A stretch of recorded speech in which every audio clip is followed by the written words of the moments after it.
ఆబు అని చెప్పి వీధిలో ఎన్ని రౌండ్లు కొట్టినా మళ్ళీ ఇంటి దగ్గరికి వచ్చేవాళ్ళం. అయిందమ్మా ఆబువ, కలరన్నం కాదు, బిర్యానీ కాదు, ఆబువ అనేవాళ్ళం. ఈరోజు ఆబువ తినే లేనిపోయిన రోగాలన్నీ తెచ్చుకుంటున్నాం. అందుకే మళ్ళీ పాతకాలం వచ్చేసింది చూడండి. రాగులు తినండి, కొర్రలు తినండి, అరికెలు తినండి, అవి తినండి, ఇవి తినండి అని చెప్పేసి అవి తినడానికి ఇప్పుడు విద్యలు నేర్పించేటటువంటి పాఠశాలలు ప్రారంభమయ్యాయి. మనం ఎప్పుడు ఏం చెప్పుకోవాలంటే, చాలు ప్రభువా, నా స్థితి ఇది కాదు. దావీదు దీవించబడ్డానికి కారణం అదే. కింద కూర్చొని ఎందుకు మాట్లాడుతున్నాడంటే, దేవా ఇంతగా నన్ను హెచ్చించడానికి నేనే పాటివాడిని, నా కుటుంబం ఏ పాటిదయ్యా, నా కుటుంబానికి నాకు గొర్రెల దగ్గర అడవులో పడుకొని నిద్రపోయిన జీవితాలు మావి. ఇలాంటి రత్న కంబల మీద పౌలించామా మేము? ఇంతగా హెచ్చించింది నిన్ను స్తుతిస్తూ ఉన్నందుకు కాబట్టి నా కుటుంబము నిత్యము నీ సన్నిధి ఉండాలి అన్నాడు. కానీ ఇలాంటి పరుపులు బంగ్లాలు కావాలని కోరుకోలా. నా కుటుంబం ఎప్పుడు నీ సన్నిధి ఉండాలి, నీ కృప. అందుకే దేవుడు అన్నాడు, నేను సౌలుకు నా కృప కొట్టివేసినట్టుగా నీకు నా కృపను కొట్టివేయను. మొదటిది ప్రేమగల జీవితం, కృపగల జీవితం. మూడవది ఒక్క మాట చదువుదామా? యోబు గ్రంథము 10వ అధ్యాయము 12వ వచనం, ముగింపులోకి వస్తున్నాం ప్రియులారా. యోబు గ్రంథం 10వ అధ్యాయము 12వ వచనం. జీవమును అనుగ్రహించి నా ఎడల కృప చూపితివి, నీ సంరక్షణ చేత. ఆ మాట, నీ సంరక్షణ చేత. చాలు ప్రియులారా. మూడవదండి భద్రత గల జీవితం. ఏ జీవితం చేయాలి మనము? భద్రత గల జీవితం. అవును ప్రియులారా, ఈరోజు లోకంలో ఎక్కడ మనం చూస్తున్న భద్రత కరువైపోయింది. భద్రత కరువైపోయింది. నిన్నటి దినాన మేము ఒక దైవజనుడి దగ్గరికి వెళ్ళాం. పెద్దలు ఒకప్పుడు గొప్పగా ఈ కడప జిల్లాలో అనేక మంది సేవకులను బలపరిచి తర్ఫీజునిచ్చి దేవుని వాక్యంలో బలపరిచినటువంటి ఒక దైవజనుడు ఐజే గారి దగ్గరికి వెళ్ళాను. 77 సంవత్సరాలు పైబడిన వయసు. కూర్చొని మాట్లాడుతూ ఉన్నాం. ఎలాగున్నారు, ఏమైంది, మధ్యలో మీరు కొంచెం సిక్ అయ్యారంటనే, ఎలాగా అని. ఆయన ఇంటి దగ్గర ప్రార్థనకు వెళ్ళాలని చెప్పేసి ఆటో ఇంటి ముందర పోతుంటే ఆటోని పిలిచాడు. బాబు ఆటో అని అడిగాడు.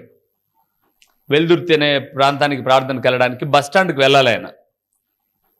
బస్టాండ్కి వెళ్ళడానికి ఆటోని పిలిచాడు. ఆటో వచ్చింది.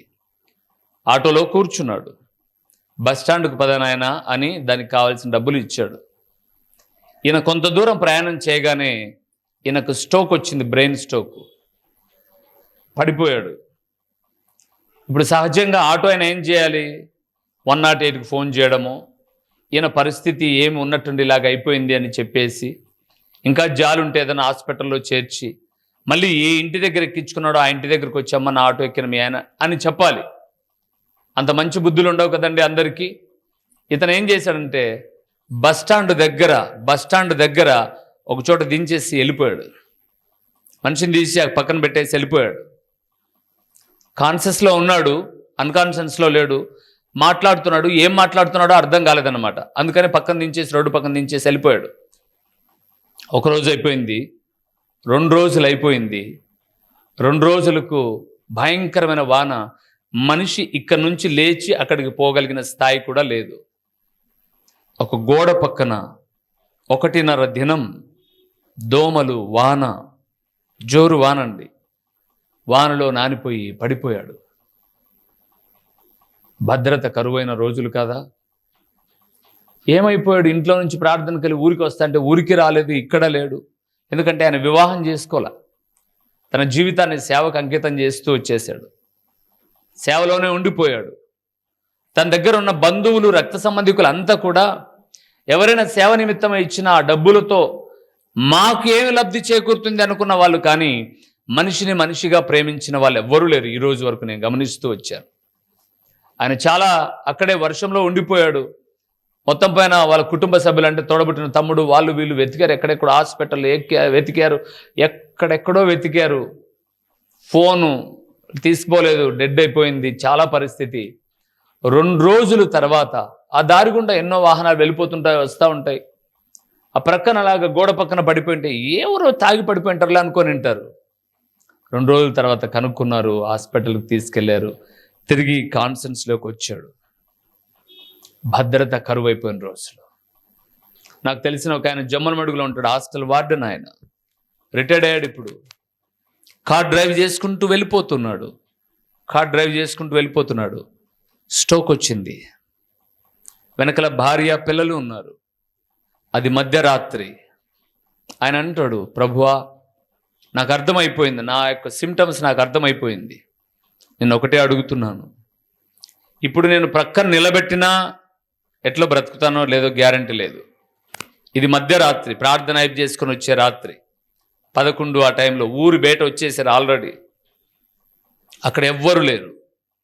నన్ను ఇంటికి పోయిందాక బతికించు చాలు, వీళ్ళనన్నా భద్రపరుస్తాను. నేను ఎలాగ అయిపోతాను, వీళ్ళనైనా భద్రపరుస్తాను. నన్ను నీ కృపలో జ్ఞాపకం చేసుకో. ప్రార్థన చేశాడట సహోదరుడు. దేవుడు క్షేమంగా ఇంటికి నడిపించాడు. ఆ స్థితి అలాగనే ఉంది. ఉదయం కూడా హాస్పిటల్కు వెళ్ళి టెస్ట్ చేయించుకొని స్టంట్ వేసుకొని మరలా సేవలో వాడబడుతున్నాడు. భద్రత. మూడవది, మన ఆత్మీయ సేవకులు. మనం అంతా ప్రార్థన చేసాం, బాలసుందరం గారు అని. నేను ఎప్పుడు అదే అంటుంటాను, ప్రభు ఆ శ్రేష్టమైన ఆరాధనను నిర్లక్ష్యం చేయమాకండి. ప్రభు వాళ్ళను నిర్లక్ష్యం చేయమాకండి. రక్షించబడిన వారిని ఎందుకు చెప్తానో తెలుసా? మంచి దేవుని సేవకుడు. శనివారానికి పరీక్షలన్నీ అయిపోయాయి. డాక్టర్లు అన్నారు, ఏమండి ఆదివారం పొద్దున్నే మీకు బైపాస్ సర్జరీ చేయాలి, 4 హోల్స్ బ్లాక్ అయిపోయాయి. సో రెడీగా ఉన్నారు కదా ఇంకా మీరు అంటే, సార్ మీకు అభ్యంతరం లేకపోతే. ఇన్ని రోజులు నాకు ఏ నొప్పి బాధ ఏం అనిపించలా, ఇప్పటిదాకా అనిపించలా. ఇది సైలెంట్ కిల్లర్ అని మీరే చెప్పారు, నాకు అర్థమైంది, భయం వేసింది. సరే ఇప్పుడు ఏదేమైనా నేను వచ్చాను. ఇప్పుడు ఈ రోజు వరకు ఉన్నాను. ఈ రోజు కాకుండా సోమవారం ఆపరేషన్ చేయడానికి మీకేమైనా అభ్యంతరం అంటే, ఏం అభ్యంతరం లేదు, ఒకరోజు పోస్ట్ పోన్ అంతే కదా, చేద్దాం అని అన్నారు. అయితే ఏంటి నీ పరిస్థితి? ఒక చిన్న పరిస్థితి. ఆరోగ్యశ్రీ కింద ఎంత డబ్బులు వస్తాయో నాకు తెలీదు. వాళ్ళు అన్నారంట డాక్టర్లు, కేర్ హాస్పిటల్ హైదరాబాద్లో, ఆరోగ్యశ్రీ కాకోకుండా ఇంకా 2,50,000 ఇస్తే మేము ఆపరేషన్ చేస్తాం, సోమవారం రెడీ చేసుకొని రండి అంటే, డబ్బులు ఉన్నాయండి, సోమవారమే వస్తాను. వచ్చేసాడు. ఆదివారం ఎందుకు వచ్చాడో తెలుసా? ఆదివారం నేను సేవకుని ప్రభుబలలో వేయకోకుండా ఐసీలో ఉండడం ఏంటి అని చెప్పేసి వచ్చి, ఆ ప్రాంతంలో ఒక చిన్న ఇంట్లో కూడుకుంటారు వాళ్ళు. చర్చి కూడా లేదు వాళ్ళకు. అక్కడికి వెళ్ళి వాళ్ళకి తెలిసిన వాళ్ళే, ఆత్మీయులే, బంధువులు అయితే కాదు, ఆత్మీయులే. వాళ్ళ ఇంట్లో షెల్టర్ తీసుకొని ఆ ఆరాధనలో పాలు పొందారు. కొద్ది మందిగా కూడుకుంటారు, ఒక 30-40 మంది. పాస్టర్ గారికి విషయం చెప్పారు, ఇలాగ 5 లక్షలు, సరే ఆరోగ్యశ్రీ కాకుండా 2.5 లక్షలు కట్టాలి. ఆరోగ్యశ్రీ 5 లక్షలు ఇస్తుందో 10 లక్షలు ఇస్తుందో మాకు తెలియదు, ఇంకా మేమైతే 2.5 లక్షలు కట్టాలి, రేపు మేము ఆపరేషన్కి వెళ్తాం. నేను బల్లలో చేయి ఇంతవరకు నా జీవితంలో ఒక్కరోజు కూడా కోల్పోలే, అందుకొరకే నేను వచ్చాను అని ఆయన చెబితే, ఆ మాట పాస్టర్ గారు మెన్షన్ చేశాడు. ఆరాధనలో నుంచి ఇంకో సహోదరుడు లేచాడు. ఆరాధన అయిపోయిన తర్వాత అలాగే నిలబడుకున్నారు వాళ్ళు. ఈయన దగ్గరికి వచ్చారు, మీరు ఎక్కడ సేవ చేస్తారు? మేము జమ్మలమడుగులోనండి, ఒక చిన్న మందిరం. ఓకే, ఎంత అడిగారు మిమ్మల్ని? 2,50,000. రైట్, మేము మాట్లాడతాం. ఆ ఒక్కరోజు ఆరాధనలో వాళ్ళు పాలు పొందారండి. ఏం మాట్లాడారు డాక్టర్లతో తెలియదు, కానీ ఆరోగ్యశ్రీ కాకోకుండా ₹1,00,000 ఆపరేషన్ చేశారు. 4 హోల్స్ బ్లాక్ చేసి 2 ఆపరేషన్లు జరిగాయి. ఒకరోజు జరిగింది, మరుసటి రోజు మళ్ళీ ఆపరేషన్ జరిగింది. ₹1,00,000 చేశారు. ఒక్క పునరుత్థాన ప్రభుబలలో ఆరాధన ఖరీదు ఎంత చెప్పండి ఇప్పుడు? 1.5.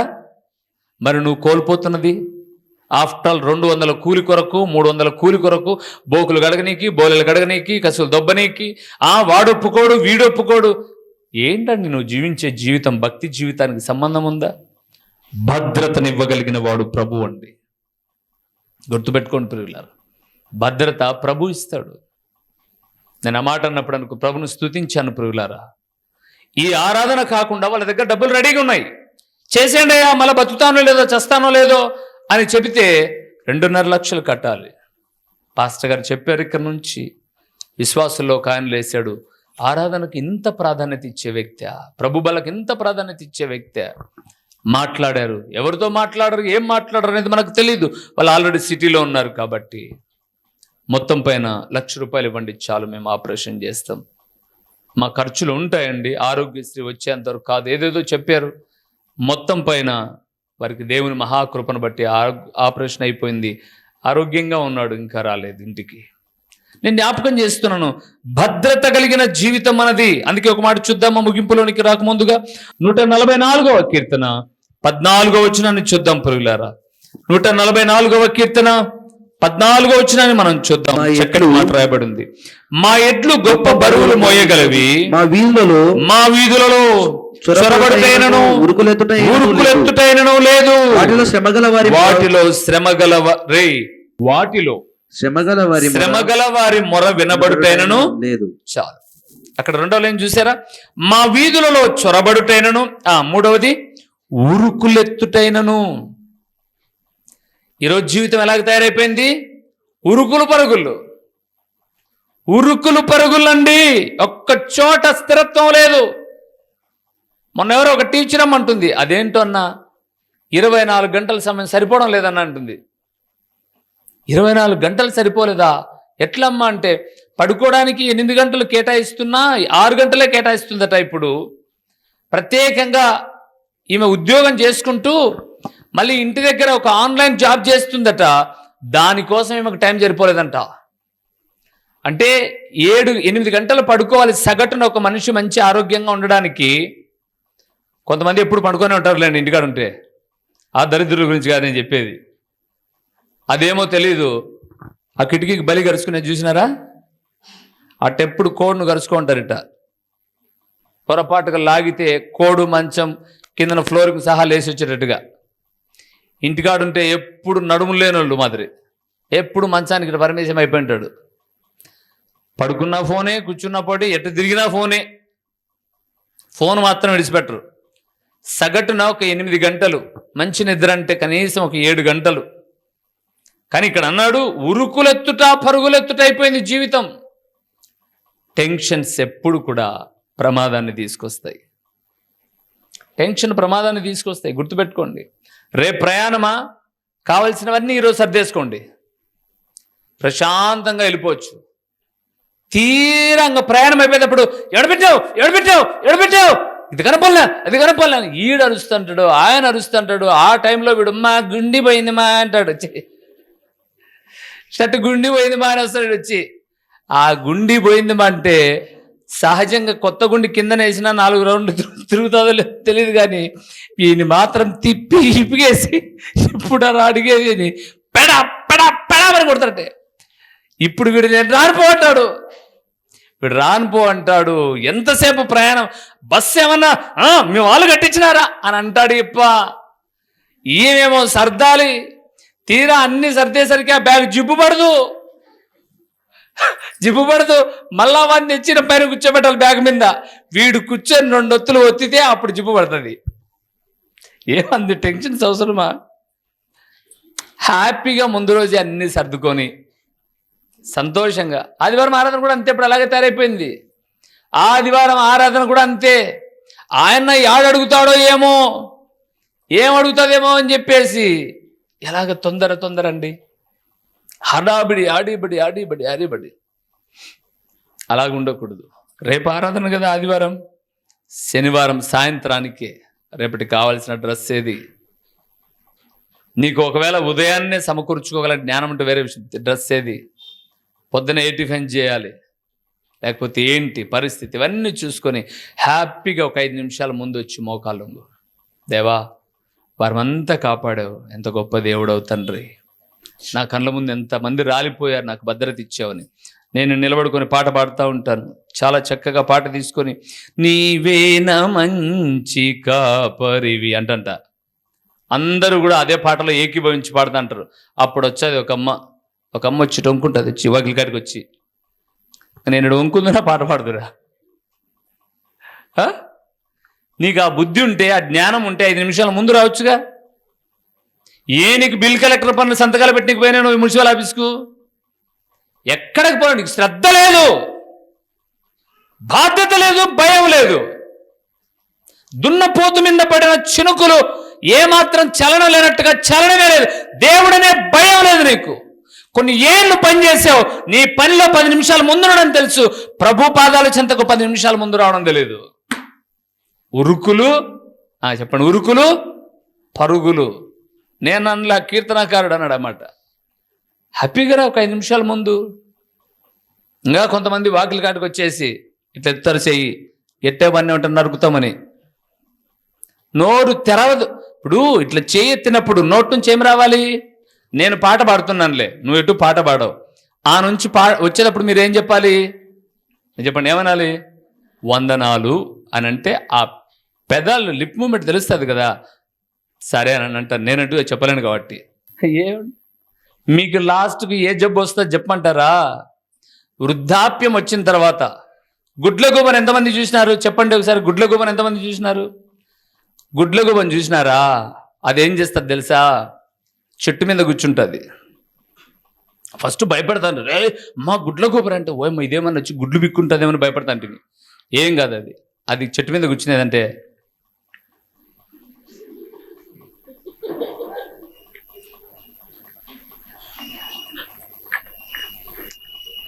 మీరు ముసలోళ్ళు అయిపోయినాక మీ ఇంట్లో వాళ్ళు తిరుగుతా అంటే ఏమిరా తిరిగి అనలేరు. ఈ స్టేజ్ రాకూడదంటే ముందే ప్రార్థనలో బాధ్యత కలిగి రండి. లేదా వృద్ధాప్యం వచ్చిన తర్వాత గుడ్లగూబకు విలువ ఉండదు మీకు. జాగ్రత్త ప్రియులారా. ఒక మాట చూసి ముగించేద్దామా? రోమిలికి రాసిన పత్రిక 8వ అధ్యాయము 6వ వచనాన్ని చూద్దాం. 8వ అధ్యాయం 6వ వచనం. ఏ జీవితమో ఆ మాట చదివి నేను ముగించేస్తాను. చదువుతాను, వివరించలేను, ఇంకా సమయం అయిపోయింది. ఆత్మానుసారమైన మనస్సు జీవమును సమాధానమునై ఉన్నది. ఎస్, చాలు ప్రియులారా. 3వది ఆత్మీయ జీవితం. ఏ జీవితం ఇది? ఆత్మీయ జీవితం. మొదటి జీవితం ఎలాగ జీవించమని దేవుడు చెప్పాడు? ప్రేమ కలిగండి. మళ్ళా చెప్తున్నాను ప్రియులారా, చాలా చిన్న జీవితం మనది, చాలా చిన్న జీవితం. ద్వేషాలు, పగలు, ప్రతీకారాలు పెంచుకునే జీవితాలు కాదు ఇవి.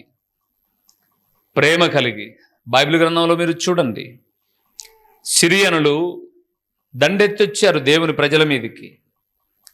ఎలీషాతో రాజు మాట్లాడుతున్నాడు, రాజా దైవజనుడా చంపమంటావా వాళ్ళను? దొరికారు అందరు అన్నాడు. చంపద్దు, వాళ్ళందరికీ అన్నం పెట్టి పంపు. ప్రేమ. యేసు ప్రభుల వారిని మనం ఎన్ని మార్లు జ్ఞాపకం చేసుకున్నాం. శిలువ మీద బహు ఘోరమైన వేదన చెందుతూ ఉన్నాడు ఆయన.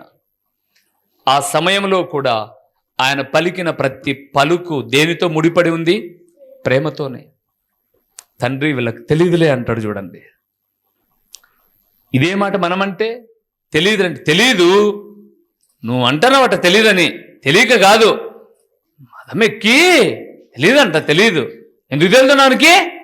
అది కాదు, మరి తెలియకేదు. ఏంది తెలియదు, మళ్ళా వాడిని వెనకేసుకొచ్చినావే అని అంటారు మీరైతే. కానీ యేసు ప్రభు అట్లనలా. వీళ్ళు ఏం చేయుచున్నారో వీళ్ళకి తెలియదులే ప్రభు, క్షమించుంటే. తండ్రి అంటాడు, కుమారుడా నీ కోరిక ప్రకారం క్షమిస్తానులే. తండ్రి నా చేయి నీకు అప్పగిస్తున్నాను, పట్టుకో, ఇంకా నీ దగ్గరకు పిలుచుకుంటే. ఆత్మీయమైన జీవిత లక్షణాలు చెప్తున్నాను నేను. ఆత్మీయులలో లక్షణాలలో ఆత్మఫలమేమనగా ప్రేమ, సంతోష, సమాధానం. వీటితో పాటు ఆత్మ సంబంధమైన జీవితానికి, ఆత్మీయ జీవితానికి కావలసిన శ్రేష్టమైన లక్షణాలు సిలువలో ఉన్న 7 మాటలు చూడండి మీరు. అవన్నీ ఆత్మీయ మాటలే. తండ్రి వీరేమి చేస్తున్నారో వీరికి తెలియదు అన్నాడు. దొంగతో ఒక మాట అంటున్నాడు. తల్లిని గురించి శిష్యునికి బాధ్యత అప్పగిస్తున్నాడు. పరదేశుల గురించి తపన కలిగి ఉన్నాడు. ఆత్మీయ దాహమును గురించినటువంటి తృష్ణ కలిగి ఉన్నాడు. ప్రతి విషయమందు ఆత్మీయతను పెళ్ళుబుకుతూ చేస్తూ వచ్చాడు ఆయన. ఇప్పుడు అది సందర్భం కాదు కాబట్టి నేను వివరించలేదు. కాబట్టి దేవుని ప్రియబిడ్డలమైన మన జీవితాల్లో ఆత్మీయత ఉండాలి. ఆత్మీయత ఉన్న చోట ఆశీర్వాదాన్ని ఎవ్వరు అడ్డగించలేరండి. ఆత్మీయులకు కలిగే ఆశీర్వాదాలు వర్ణనాతీతం. అందుకే యోహాను భక్తుడు అన్నాడు 3వ పత్రికలో, ప్రియుడా నీ ఆత్మ వర్ధిల్లుచున్న ప్రకారము నీవు అన్ని విషయంలో వర్ధిల్లు. ఎలా వర్ధిల్లాలి? సుఖంగా ఉండు. 2వది సౌఖ్యం, ఆరోగ్యంగా ఉండు. నువ్వు క్షేమంగా ఉండు. దేవుని ప్రియబిడ్డలారా, ఈరోజు ఈ మాట వింటూ ఉన్నాం. ఒకసారి మనల్ని మనం పరీక్ష చేసుకుందాం. దేవా, విలువైన నీ మాటలు విన్న మా జీవితాలలో ఇదిగో మా జీవితం ప్రేమ కలిగిందా? యోసేపును ఒకసారి జ్ఞాపకం చేసుకునండి. రూతమ్మను, మోయాబు దేశస్తురాలైనటువంటి రూతు యొక్క వైఖరి. రెండవది, కృప కలిగిన జీవితం. మరలా జ్ఞాపకం చేస్తున్నాను, మీ తల్లిదండ్రులను ఎప్పుడు నిర్లక్ష్యం చేయమాకండి. వారిని గౌరవించండి. మీకు జన్మనిచ్చిన వారు వారిని గణపరచండి. వారికి ఏం కావాలో, ఏ సమయానికి ఏది అవసరమో గుర్తెరిగి అందించండి. ప్రేమ, ఆప్యాయతలు భార్యాభర్తల మధ్య కలిగి ఉండండి. ఎవరిని నమ్ముకుని, ఎవరికి చెప్పుకోలేదులే, ఎవరు లేరులే దిక్కు అని చెప్పేసి ఇంట్లో పడేసి మన సత్తా ఏదో చూపుదామని చెప్పేసి అనుకున్నారా సోదరులారా? నిన్నటి దినాన్ని చూసారా? టీవీ 9లో ఒక న్యూస్ వచ్చింది. ఇంట్లో పెట్టి కొడితే పులి కూడా ఏమవుతుంది? ఏమని చెప్పారు? ఇంట్లో కొడితే పిల్లి కూడా, పులి కాదు పిల్లి కూడా ఏమవుతుంది? అది లాస్ట్కి ఏమి దిక్కు తెలియకపోతే కొరికి రక్కి పిల్లి, అడలు కాదు పిల్లి గురించి చెప్తున్నాను నేను. దానికి ఎక్కడంగా బయట పోయేదానికి అవకాశం లేకపోతే నీ మీద పడి కొరికి రక్కి గిచ్చి నిన్ను కూడా భయపెట్టి మూతి ముఖమంతా కొరికి బయటికి పోతారు ఈ పిల్లులు కూడా. జాగ్రత్త, ఎంతసేపు ఆ పిల్లుల గురించి అనుకోమాకండి. కాబట్టి మ్యాన్ హ్యాండిలింగ్ మేమే చేయగలము అని అనుకుంటే కొంతకాలమే చేయగలరు, తర్వాత చాలా ఇబ్బందిని అనుభవించాలి. ఎంతసేపు భయం పెట్టుకోండి. ఇది మళ్ళీ రిపీట్ అవ్వద్దు, జాగ్రత్త అని గద్దించండి, హెచ్చరించండి. దట్సాలు వదిలేయండి. ఇంకా దీన్ని ఇంకా తరతరాలు తొక్కుంటా ఆపొద్దు చేస్తేవంటే నీ జీవితంలో పొద్దుపడవద్దు. కృప కలిగిన జీవితం. మూడవది, ఉరుకులు పరుగులతో దేవుని సన్నిధానాన్ని కోల్పోమాకండి. నేను దిన ఆ సేవకుని గురించి విన్నప్పుడు నేను చాలా సంతోషపడ్డాను. ఒక్క ఆరాధన ఖరీదు 1,50,000 రూపాయి అంటే, ఒకవేళ మీకు 1,50,000 మిగులుతుందని కాదు, అంత గొప్ప ఆరోగ్యము ఆయుష్ మీకు కలిగితే ఎంత మేలండి, ఎంత గొప్ప క్షేమము చెప్పండి. ఎన్ని ఆరాధనలు. నువ్వు పోయిరాపో, ఏం అత్తగారింటికి పోతుంది, పోయిరాపో. పాస్టర్ అంటే మీ అన్న కదూ, పోయిరాపో, మీ అన్నకు చెప్పుపో. భర్తలు అనేదండి, మీ అన్నకు చెప్తే ప్రార్థన చేస్తాడు పో. వీళ్ళకి అన్ననైతే మీకు భావన, నేను వీళ్ళకి అన్ననేలే, మీ అన్నకు చెప్పుపో, ప్రార్థన చేస్తాడు. ఒక ఆమె అంటే నీ పాస్టర్కి చెప్పు. మా పాస్టర్కి చెప్తే నీకు పోలీస్ ఫైర్ ఆఫీసర్నా నేను, ఏం కాల్చేదాన్ని ఎంత తగలబెట్టేదంతా ఆరుపుతానన్నా. మీ పాస్టర్కి చెప్పు, మీ అన్నకు చెప్పు. మా అన్నకు చెప్తానులే, సరేలే అని చెప్పేసాను. ఈ అన్న కూడా ఒక అన్నకు చెప్తాడు, పెద్దన్నకు.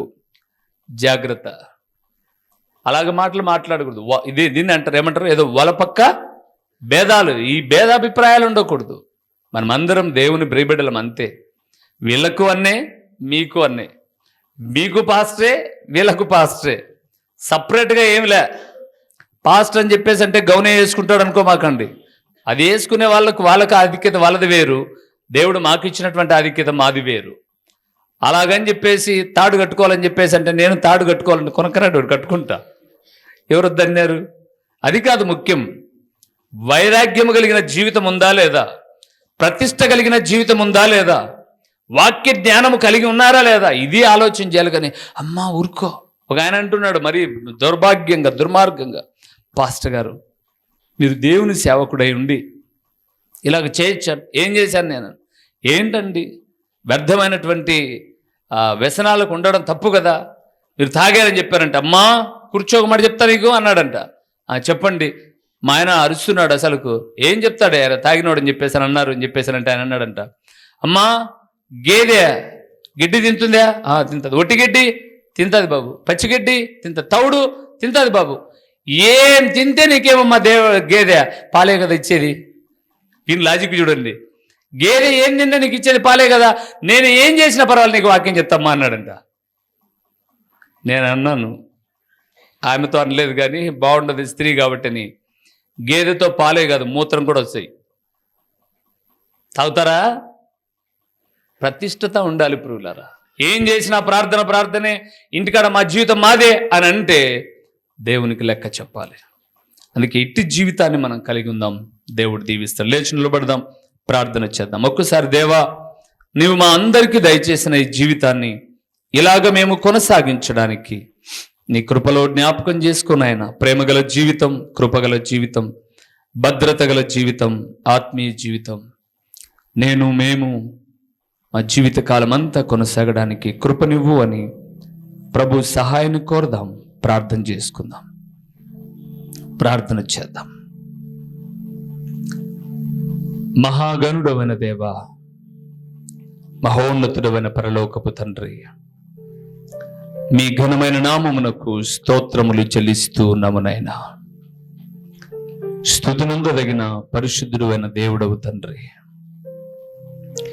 ఎలాంటి జీవితాన్ని మేము జీవించమని మీరు కోరుకున్నారో అపోస్తుల కార్యములు 17వ అధ్యాయం 25వ వచనాన్ని ధ్యానం చేస్తున్నప్పుడు మా అందరికీ మీరు ఇచ్చిన ఈ అద్భుతకరమైన జీవితాలను బట్టి ప్రేమ కలిగి మీ కృపకు పాత్రులమై తండ్రి, ఉరుకులు పరుగులతో కాక మీ పాద సన్నిధికి త్వరపడే వ్యక్తులముగా మీ నామములో ఆత్మీయ సహవాసముతో నైనా మీరు సిలువలో పలికిన ఆత్మీయ పలుకులు, సంఘానికి మీరు హెచ్చరించిన ఆత్మ ఫలములు, ఈ వాక్యము విన్న మేము ఫలించడానికి సహాయం చేయండి తండ్రి. ప్రకటించబడిన పరలోకపు సంగతులు వ్యర్థముగా పోకుండా సారవంతమైన నేలను పడిన విత్తనము వలె 30 దంతలుగా 60 దంతలుగా 100 అంతలుగా ఫలింపచేసి మీ ఘననామానికి మహిమ ఘనత ప్రభావాలు మీరు కలుగు చేసుకునమని తండ్రి, కేవలం వినువారు మాత్రమే ఉండి తమను తాము మోసపుచ్చుకొనుకోకుండా వాక్య ప్రకారం ప్రవర్తించువారుగా నిలిచుండడానికి సహాయం చేయమని నిరంతర స్తోత్రార్హుడైన దేవుడవైన మీకు స్తుతులు చెల్లించుకుంటూ యేసు నామములో అడిగి పొందియున్నాము తండ్రి, ఆమేన్. ప్రభు ఘనమైన నామమునకు మహిమ కలుగునుగాక. మన ప్రభువును రక్షకుడునునైన యేసు క్రీస్తుల వారి యొక్క ప్రశస్తమైన నామములో అనుదినము వాక్య వీక్షకులుగా సహకారులుగా ఉన్న తల్లి సమానులు, తండ్రి సమానులైన పెద్దలకు, అలాగే నన్ను గౌరవించి దేవుని వాక్యమును ప్రేమించే దైవజనులకు, సోదరీమణులందరికీ కూడా మన ప్రభు అయిన యేసు క్రీస్తు పేరట ఈ 2025వ సంవత్సరపు నూతన సంవత్సరపు శుభాకాంక్షలు మీకు తెలియచేయుచున్నాను. వందనములండి. దేవుని మహాకృపను బట్టి 2020వ సంవత్సరం ఒక 6 నెలలు ఈ టీవీ పరిచర్యను కొనసాగిద్దాం అని కొంత ధనాన్ని పోగు చేసుకుని పరిచర్యను ప్రారంభించాం. ప్రభు నమ్మదగిన వాడు. ఏదో ఒక రీతిగా తన బిడ్డలు గుప్పిలి విప్పుతూ ఈ 5 సంవత్సరాలు స్వార్థ కూడికల ద్వారా, టీవీ పరిచర్య ద్వారా దేవుని వాక్యం మీకు అందించడానికి సహాయం చేశాడు.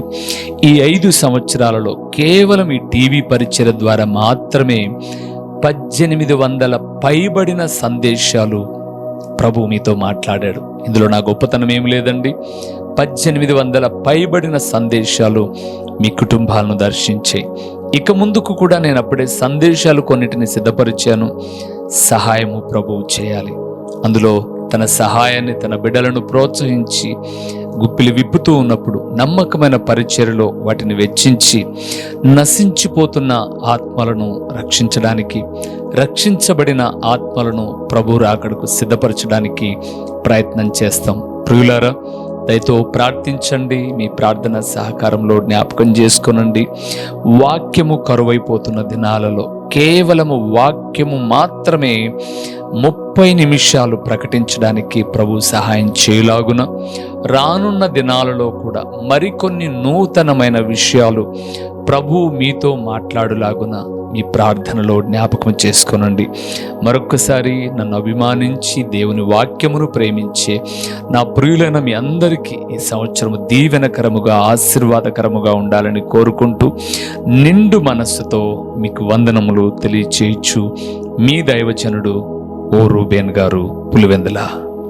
మా చిరునామా దైవజనుడు బ్రదర్ ఓ రూబేన్ గారు, క్రీస్తు ప్రార్థనా మందిరం, డోర్ నెంబర్ 1-10-386, నగరిగుట్ట, పులివెందుల, కడప జిల్లా. మీ ప్రార్థనా అవసరాల కొరకై సెల్ నంబర్ 9989067409.